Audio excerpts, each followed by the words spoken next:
good morning, good afternoon, good evening, or good night, depending on where you are in the world. My name is Cece, and welcome to my world.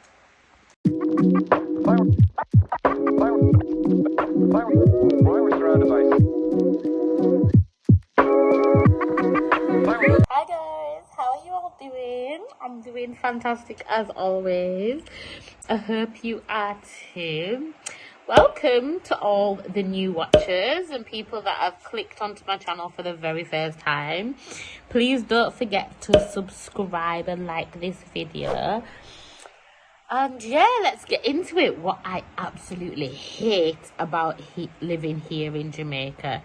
Because I've already done my pros that I love about Jamaica, and I wanted to even it out and balance it out a little bit and come back and give you my cons of Jamaica. So I sat down to make a little list because, as you know, I did 9 pros and I wanted to kind of make it even and do 9 cons. But really and truly, there is nothing that I hate about Jamaica so far. So I was struggling. So what I'm going to do instead is just have a little rant with you guys.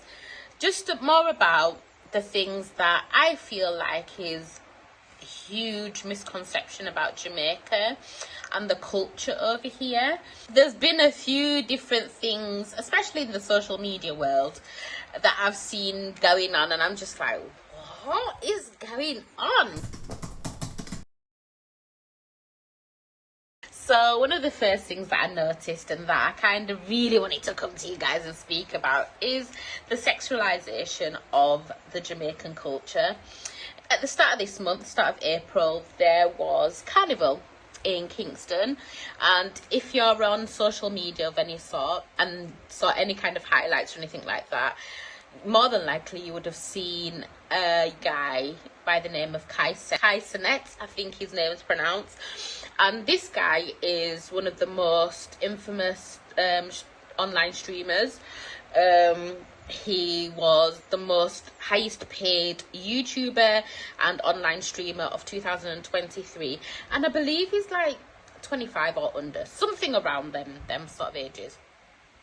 He's of Caribbean descent himself. I believe his mother or father's from Trinidad, which, as we know, is the home of the Caribbean Carnival.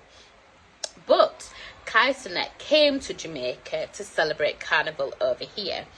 Now, I saw all the highlights and I was like, yes, enjoy yourself. It looked like they were having fun. Him and his boys had come to just explore Jamaica. They went shopping, they enjoyed the parades, and they just looked like any other person, just dancing and having fun. Sorry, I just had to change my position.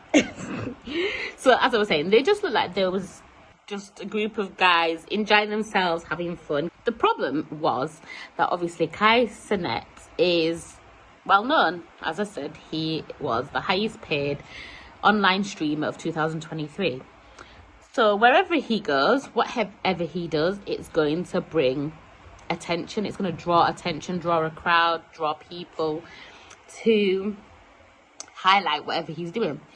And highlights on Instagram specifically kind of,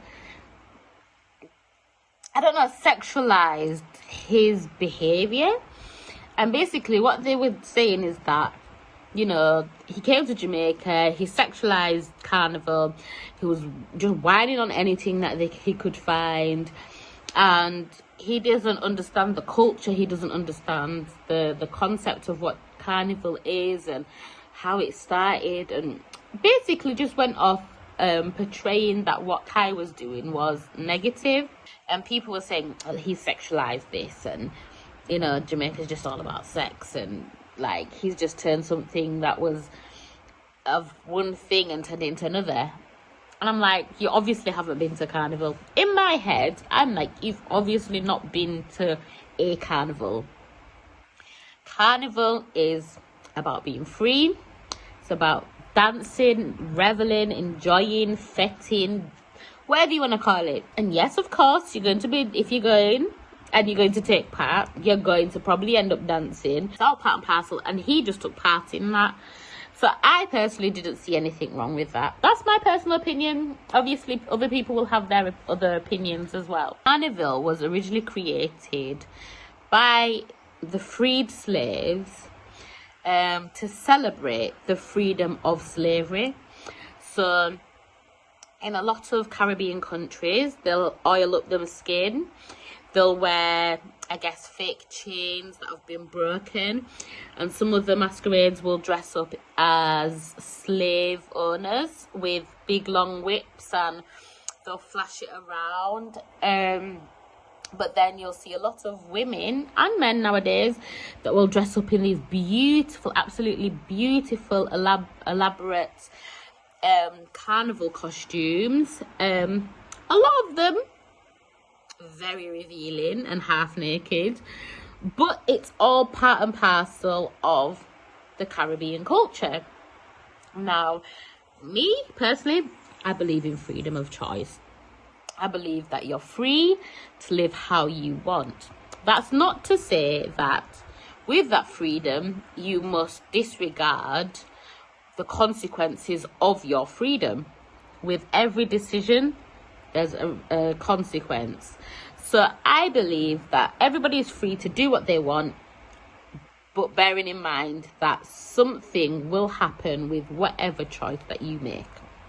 I think social media as a whole, when it comes to the Caribbean, they seem to correlate the Caribbean as Jamaica, and it's really kind of frustrating because I'm like, that's not... The Caribbean holds up to 33. There are 33 individual governmental ran places, countries, islands within the Caribbean. Jamaica is just one of those. And sometimes what I find kind of disheartening and annoying is that when Jamaica is highlighted, it always seems to be the fast life. It's always about dancing, music, half-naked women, men dashing women around, dancing and going on wild. Jamaica is so much more than just the nightlife. But for some reason, there's a stigma attached to Jamaica as being a very sexual orientated place. Jamaica has never really been like that. You're not going to wake up and see someone half dressed run up and down on the road, skinning out and backflipping and it just doesn't happen. I've not seen that yet outside of a party, and I've been coming here since I was a little girl with my family. I feel like the misconception of Jamaica and the culture being sexualized, and it just irritates me, because I'm just like, Jamaica's such a beautiful place and there's so many different types of people here, and I think because sex sells, they've honed in on that. And so people who've never visited the place, people who have just been judging Jamaica, maybe what they've read or what they've seen, or you know, what's shown on social media, on the news, and they've ran with it without having first-hand experience of this beautiful country. A lot of people outside of Jamaica, because Jamaica is classed as a developing country, they assume that everybody lives in shacks and, you know, we survive off of the fruit that have grown on the trees, and we run around barefoot, there's no nice places, everything's just hard and rough. And not to say that there aren't places like that, but everywhere in the world has places that are living in poverty, places that are thriving and amazing and have mansions. You know, everywhere has the imbalance of poverty and wealth, and Jamaica's just like everywhere else. There are places that I've seen where millionaires live, and the houses are absolutely beautiful. Some of the nicest houses I've ever seen in my life, and that's talking from a person who was born and raised in Britain but now live in Jamaica. Some of the houses I've seen over here, I've never seen such beautiful houses anywhere that I've traveled. The only place I can compare some of these places is to, like when I visited South Africa, as far as the houses in Europe and even the UK, they do not compare, because a lot of these places here, you'll buy a house and it'll come with land. So not only do you have a decent plot of land to build a house or have a house on, but the land might also have those fruits. It might also have a patch of land growing veg and everything's fresh and healthy. It is classed as a developing country, but that's not to say that the country is poor. It's classed as a developing country based on, I guess, because of its slow growth in its economical value. But I also believe that that's also to do with how other countries are around Jamaica. So let me give you an example. Jamaica is able to grow loads of their own fruits and vegetables, but a lot of produce and a lot of foods are imported from America. So instead of Jamaica maybe opening up a few factories here and there and creating their own foods, what they're doing is they're sending big places and countries like America their money to import food, to then sell it to people who are from a low economically growing country, to then pay extortionate prices for their food. Of course, where the country is going to stay in the same state, the country is going to carry on being the way it is. Now, of course, America's doing this because it brings them money. To be honest, I don't know why Jamaica does it. I don't understand. They may have an agreement with America that we, as the people living here, don't know about, don't understand, don't know. Maybe I need to do some research. Maybe I need to do some research as to why that's the case and why the government hasn't funded infrastructures within Jamaica to stabilize the economy over here, because it doesn't make sense, really. There are some very talented chefs, cooks, farmers, you know, over here that could work. And the Lord knows that there are so many Jamaicans that would do anything to make money over here. So if the government was to open up a few factories, there would always be someone who's willing to even just be a cleaner in that factory. Need to do a bit of research about that. So yeah, so they're the two things so far. I don't like the way Jamaica's sexualized as a culture, and I don't like the way that Jamaica sometimes is looked down on as a developing country based on an economical status of the country. So I thought I'd save the best till last.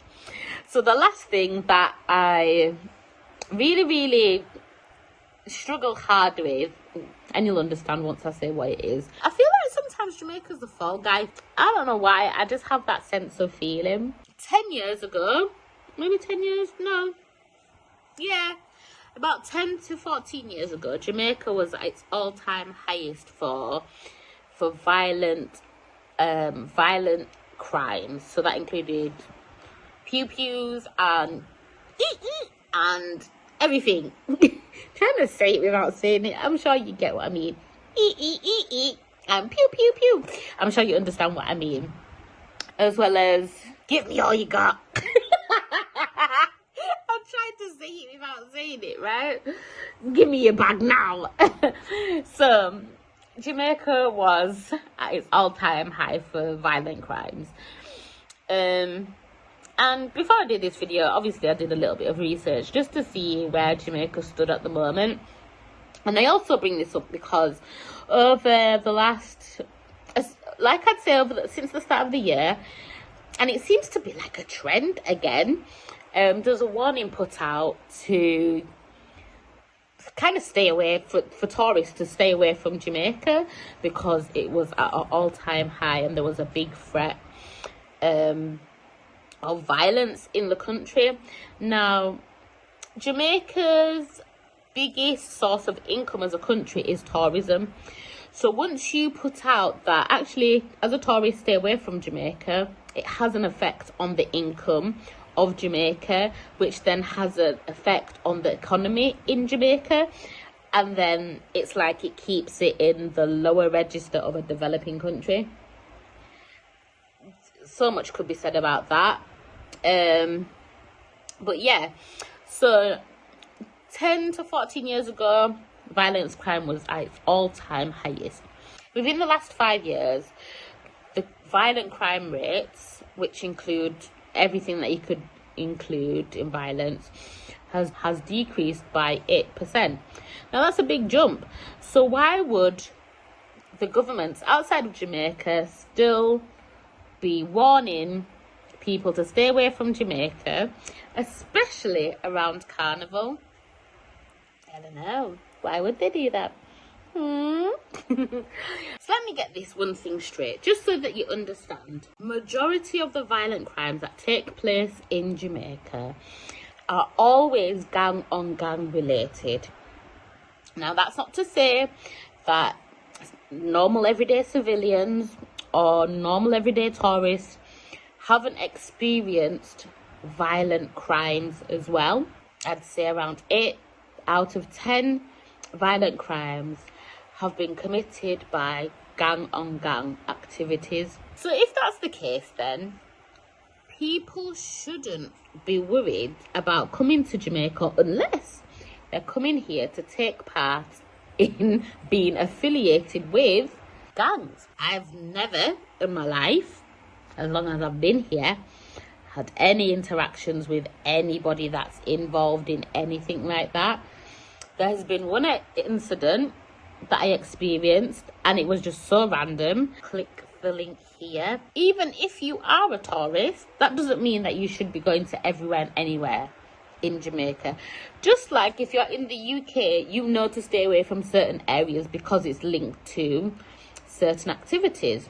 Or if you go to America, you know to not walk down certain areas or certain streets, or because you know it's linked to certain activities. It's the same here. Nothing's different. You have to have your wits about you. Be smart and move carefully. My personal advice for anyone that wants to come to Jamaica and wants to avoid violence. First of all, make sure you're not involved in any kind of gang affiliated activities. That's the first thing. Second thing, if you're traveling with someone, make sure that you trust them. And make sure that if you do hire a tour guide while over here, that they're registered with the tourism board over here. There are plenty of people who are registered with the tourism board and are capable of taking you to amazing places while you are safe. They won't rob you, they won't hurt you, they won't do anything. There's loads of people and organizations created over here specifically for that. Take advantage of that. Thirdly, do your research into where you are staying.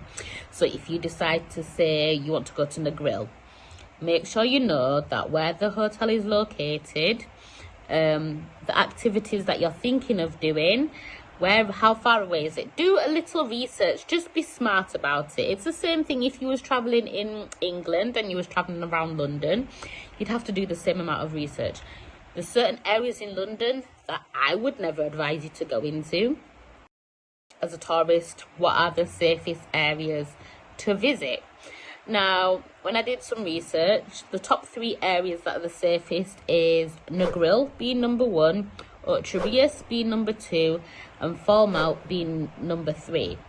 And the top 5 safest parishes in Jamaica are Portland, St Elizabeth, Manchester, St Mary's and St Anne's. And then St Thomas is number 6 on the list. Obviously I have to big up St Thomas because that's where my family's from, so number 6. Big up yourself, St Thomas. They are the safest places to, as a resident here or as a tourist. So just be smart. So guys, I hope you've enjoyed this short but sweet video. I really can't say that I hate anything about Jamaica like that. I just think it's the concepts of people who have possibly never been here, never tried to visit or get to know anything about Jamaica, that have made assumptions that I really don't like. Jamaica is just like every other country. There's upsides and downsides to everywhere, and when visiting any country, you always have to be safe and take advice. If you're unsure, it's always no. Better to veer on the side of safety and caution than to just be like, I'm not sure. Ah, well, let's do it. And then you end up in a problem. Who wants to end up in a problem because you were fast? No, not me, sorry.